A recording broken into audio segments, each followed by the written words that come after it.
When I moved into my suburban neighborhood, I expected peace and quiet.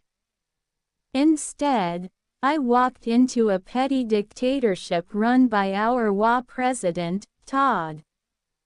Todd was the worst kind of leader. The kind who loved power but hated accountability.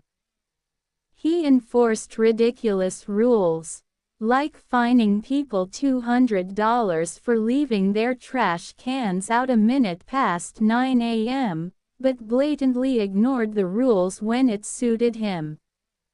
His own yard was a mess of unpermitted structures, and his fence was taller than allowed by city ordinances.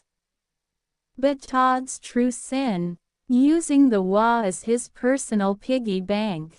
At first, I tried reasoning with him. My fence was slightly off color because the approved stain wasn't available, and he fined me $500.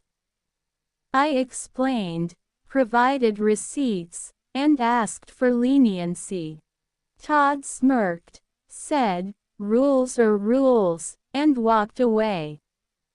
That's when I decided I would take him down, not with screaming or public arguments, but methodically, legally, and in a way he'd never recover from. Step 1.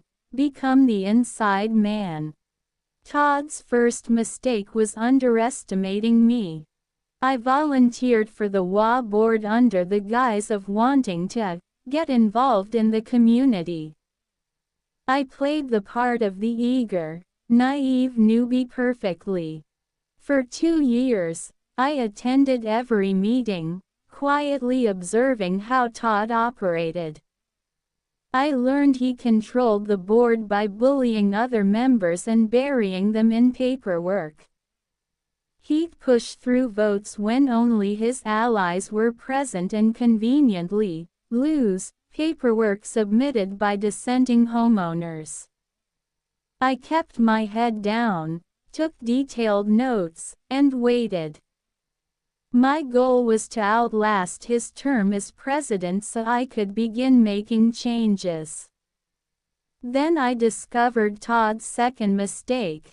He wasn't just a bully, he was a Todd loved to brag about how he kept the WA's finances in order. But something didn't add up. The annual WA fees were high, much higher than in similar neighborhoods, but the common areas were falling apart. The pool was closed half the summer due to maintenance issues, and the landscaping looked like it hadn't been touched in months. I started digging. As the WA treasurer, Todd had access to all the accounts, but he was notoriously cagey about sharing financial details.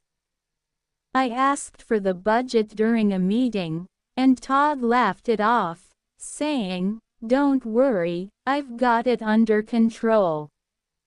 I filed a formal request for the financial records, which, under WA rules, he was required to provide.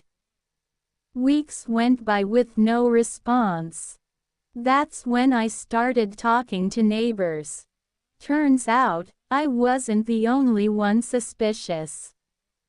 Over a dozen homeowners had requested access to the budget over the years, only to be ignored.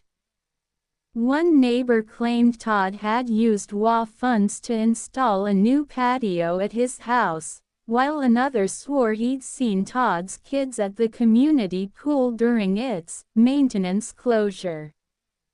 Armed with these suspicions, I filed a formal complaint with the WA board, forcing Todd to provide the records. He stalled, but I wasn't backing down. When Todd finally handed over the financial documents, they were a mess. Invoices were missing, payments were mislabeled, and some expenses were downright bizarre. A $15,000 landscaping fee, paid to a company that didn't exist. Thousands spent on administrative costs, with no explanation. I cross-referenced the HOA's bank statements with public records and found the smoking gun. Todd was funneling money to his personal accounts. Even better, I discovered Todd had been inflating contractor fees, pocketing the difference, and splitting the profits with his buddy, a shady contractor who handled most of the HOA's maintenance.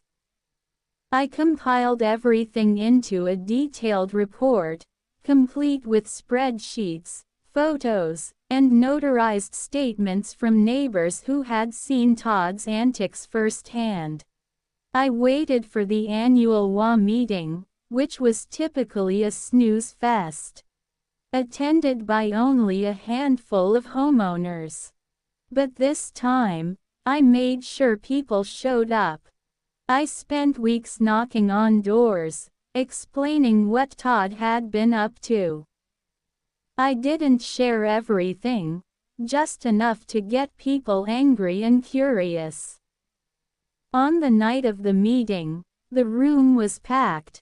Todd started the meeting like usual, droning on about how difficult it was to manage the WA and how much he'd sacrificed for the community.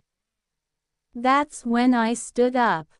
I calmly asked if he could explain some discrepancies in the budget.